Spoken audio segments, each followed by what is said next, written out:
MCU Rewatch Part 3, Iron Man. Now, I want to be upfront and say that this movie and the next two movies actually are ones I don't really remember. I just know that I didn't love them back when I initially watched them. I don't know, I didn't have strong I hated them feelings, but I didn't have strong loving them feelings either.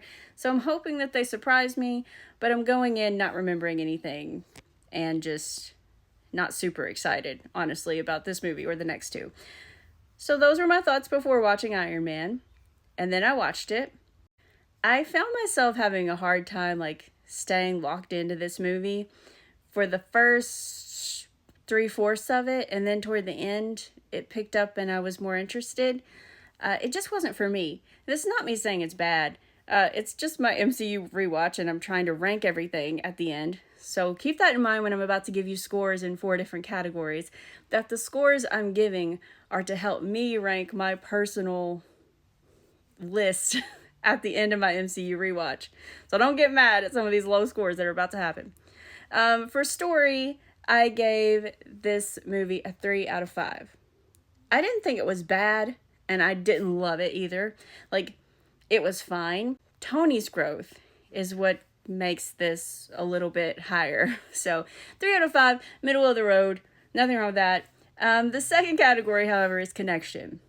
That's a personal category. Connection to the characters, feelings for the characters, my emotions, my attachment to what's going on. That's a 1 out of 5.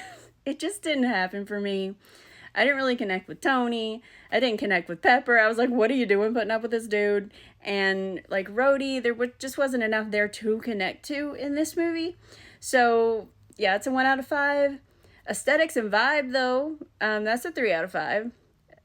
Just because the suit looks super cool, and I like how the technology looked, and the soundtrack was really cool. But it wasn't the whole movie for me, it was just parts. So I'm just gonna give that a 3 out of 5. The last category is rewatchability, and honestly, I'll probably only rewatch this movie if it's on in the background, or if I'm doing another MCU rewatch in the future, which I can see myself doing. So it's a 1 out of 5. So overall, this movie gets an 8 out of 20.